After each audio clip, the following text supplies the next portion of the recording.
तर मित्रांनो, 26 जानेवारीला भारतीय संविधान घटनेचं ही घटना लागू करण्यात आली होती आणि या निमित्तच आपण आज ॲडव्होकेट प्रशांत किर्दक साहेबांचा इंटरव्ह्यू घेण्याकरता जात आहोत संविधानावर. आणि संविधान काय आहे नेमकं, संविधानाने आपल्याला काय काय दिलेलं आहे आणि संविधानात आपले किती अधिकार आहेत हे आपण जाणून घेऊया या ब्लॉगमध्ये. तर पाहत राहा हा ब्लॉग. नमस्कार मित्रांनो, आज 26 जानेवारी. आज आपला हा एक आपण जी मुलाखत घेणार आहोत ही मुलाखत खूप खास होणार आहे, कारण आज आपण संविधानावर चर्चा करणार आहोत आणि आपल्यासोबत आहेत तरुण तरफदार होतकरू अभ्यासू ॲडव्होकेट प्रशांत किर्दक. नमस्कार सर, पहिले आपला परिचय द्यावा संपूर्ण. मी ॲडव्होकेट प्रशांत किर्दक, मी यवतमाळ येथेच राहतो. माझं बालपणीचं शिक्षण नगर परिषद शाळा क्रमांक 16मध्ये झालेलं आहे आणि मी नेताजी नगर यवतमाळ येथे वास्तव्यास आहे. आणि येथूनच मी माझे 12वीचे D.Edचे आणि तदनंतर वकिलीचे शिक्षण पूर्ण केलेले आहे.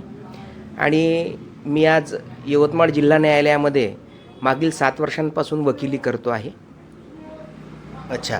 आणि सर, मग आपली परिस्थिती वगैरे कशी काय होती ज्यावेळेस आपण शिक्षण घेत होतो? कारण मी असं ऐकलं की आपण स्लम एरियातून आलात, तर आपली परिस्थिती अशी कशी होती? म्हणजे आमची परिस्थिती सांगायची म्हणजे सामान्य कुटुंबातून मी जन्मास आलेलो आणि आई पण कामधंदे करून आणि वडीलही मजुरीचे कामं करून करायचे आणि आम्हाला सगळ्या बहीण भावंडांना शिकून त्यांनी मला वकिली क्षेत्रामध्ये आणून मदत केली. आणि याच त्यांच्या मजुरीच्या कामामधून सर्वसामान्य आयुष्यातून मी आज आपल्यासमोर वकील झालो आहे. वकील झाल्यानंतर तुम्हाला कसं वाटलं? आता वकिली हे जे क्षेत्र आहे हे डॉक्टर बाबासाहेब आंबेडकरांनी आपल्याला अधिकार जी दिलेले आहेत आणि समाजासाठी या क्षेत्रामधून जे काही करता येत असेल तर इतर कुठल्याही क्षेत्रामधून करता येत नाही असं मला वाटते. अच्छा अच्छा. आणि म्हणून तुम्ही हा व्यवसाय म्हणजे हे शिक्षण घेतलं की बा आपण वकीलच झालं पाहिजे आणि कायद्याचं नॉलेज आपल्याला आलं पाहिजे. तर सर, जसं आता आपण तुम्ही वकील आहात आणि तुम्ही प्रॅक्टिससुद्धा करत आहात जिल्हा न्यायालयामध्ये. समोर तुम्ही काय करणार आहात, कुठला एक्झाम देणार आहात? आता तर मी सध्या LLMमध्ये ॲडमिशन घेतलेली आहे. अच्छा. आणि LLM हे माझं संविधानामध्ये चालू आहे. हे माझं प्रथमच वर्ष आहे. अच्छा. आणि माझं टार्गेट असं आहे की जनजागृती आपण संविधानाची केली गेली पाहिजे आणि देशातल्या महाराष्ट्रातल्या नागरिकांपर्यंत संविधानाची विचारधारा पोहोचवली गेली पाहिजे. याच दृष्टिकोनातून मी आज शिक्षण घेतो आहे आणि संविधानामध्ये मला LLM करायचं आहे. सर, मग जसं आता महाराष्ट्रामध्ये आपण राहतो आहे तर बऱ्याच लोकांना फंडामेंटल राईट माहीत नाही, म्हणजे आपले मूलभूत अधिकार काय आहेत त्याच्या बाबतीत त्यांचा गैरसमज असतो, त्यांना ते कळत नाही कारण अशिक्षित आहेत. तर अशा फंडामेंटल राईट्स म्हणजे काय होतं हे थोडं लोकांना सांगितलं तर. आता फंडामेंटल राईट्स म्हणजे आर्टिकल संविधानामध्ये दिलेलं आहे आणि फंडामेंटल राईट्स म्हणजे मूलभूत अधिकार.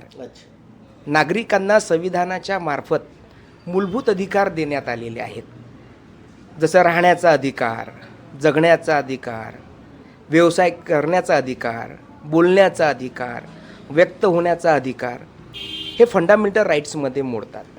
हेच नागरिकांचे मूलभूत अधिकार संविधानकर्त्यांनी आपल्याला संविधानामार्फत अर्पण केलेले आहेत. आणि जसं लोकांना हाय गैरसमज आहे किंवा संविधान हे आपण वाचू शकत नाही, तर हे वाचता येतं का सगळ्यांना? संविधान हे नागरिकांसाठीच बनवलेलं आहे. नाही, जसं मोठं संविधान आहे, खूप मोठं असतं, तर आपण जसं पुस्तक जसं आपल्या घरी असते त्यासारखं आपण संविधानसुद्धा आपल्या घरी ठेवू शकतो आहे आणि ते वाचू शकतो आहे, पण त्याची भाषा जी आहे ती लोकांना कळत नाही ना. तर त्याकरता तुमचा जो अभ्यास आहे म्हणून तुम्ही वकील झालात ना. सर्वसाधारण व्यक्ती फक्त वाचू शकतो, त्याला अंमलात नाही आणू शकत ना. आणि आमचा चॅनलचा उद्देश असा आहे की ते त्यांनी वाचावं, वाचून त्यांनी अंमलातही आणावं, जेणेकरून त्यांना कळलं पाहिजे की हा आर्टिकल आपल्याला इथे इथे लागू होत आहे. तर या संदर्भात तुम्ही काय मार्गदर्शन देऊ शकता? माझं हे सांगणं राहील की संविधान निर्मात्यांनी संविधान तयार केलेलं आहे संविधानाच्या प्रती हे आपल्या घरामध्ये असल्या गेल्या पाहिजेत. त्याच्यासोबतच ज्या पद्धतीने आपण पुस्तक रोज वाचण्याचा प्रयत्न करीत असतो, त्याच पद्धतीने आपण दररोज आर्टिकल त्याच्यातले अनुच्छेद वाचले गेले पाहिजेत आणि सोपी आणि सहज भाषा त्याच्यामध्ये ट्रान्सलेटरनी केलेली आहेत. आपल्याला इंग्रजी नसेल समजत तर मराठीमध्ये देखील त्याच्यावाल्या प्रती तुम्हाला उपलब्ध होतील, हिंदीमध्ये पण उपलब्ध होतील, भारत देशामध्ये इंग्रजीमध्ये पण उपलब्ध होतील आणि भारत देशामधील ज्या ज्या ठिकाणी ज्या ज्या बोलीभाषा आहेत त्या बोलीभाषांमध्ये संविधानाच्या प्रती ह्या त्या त्या राज्यातील लोकांनी तयार केलेल्या आहेत. तर आपण दररोज जर ते संविधान वाचलं तर त्यामध्ये आपण काय नेमके आपले हक्क आणि अधिकार आहेत त्या अनुच्छेदामार्फत आपल्याला नक्कीच कळेल. म्हणजे एकंदरीत आपण जसा अभ्यास करतोय त्याच पद्धतीचा तो प्रकार आहे अभ्यासाचा. त्यात काही जसं आता मी कलमांवर येतो थोडा, की जसं कलमा वगैरे आहेत, ॲक्ट आहेत, जसं 376, 602 जे जे काय असेल ते मला काय तेवढं माहीत नाही, पण जशी फाशीची शिक्षा वगैरे हे कशी कुठल्या ॲक्टमध्ये येते?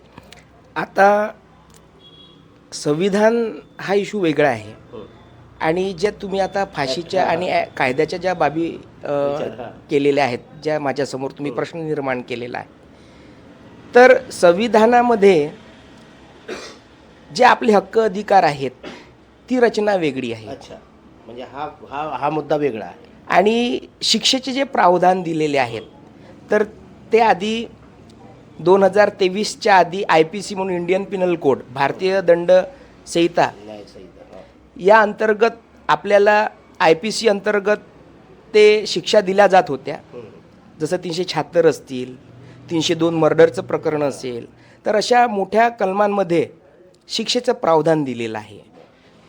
परंतु तो कायदा वेगळा आहे आणि संविधान हे वेगळं आहे, ही बाब वेगळी आहे. आणि हे जे काही ॲक्ट आहे हे संविधानाला अनुसरूनच निर्माण झालेले आहेत. फंडामेंटल राईट्सचा जर कुठल्या प्रकारे ब्रीच होत असेल तर संविधानाचा 2 मिनिट, जर समजा कुठल्याही प्रकारे एखादा ॲक्ट हा संविधानाच्या फंडामेंटल राईट्सचा ब्रीच करत असेल तर तो कायदा हा अंमलात आणता येत नाही. आणि त्याच्यामुळे IPC ही बाब वेगळी आणि संविधान हा विषय वेगळा. आणि नव्याने आता मागील या सरकारने त्याच्यामध्ये बदल केलेला आहे काही प्रमाणामध्ये. तर त्याला आता आधी IPC होतं आणि आता तो BNS म्हणून भारतीय न्याय संहिता म्हणून आपण वाचणार आहोत.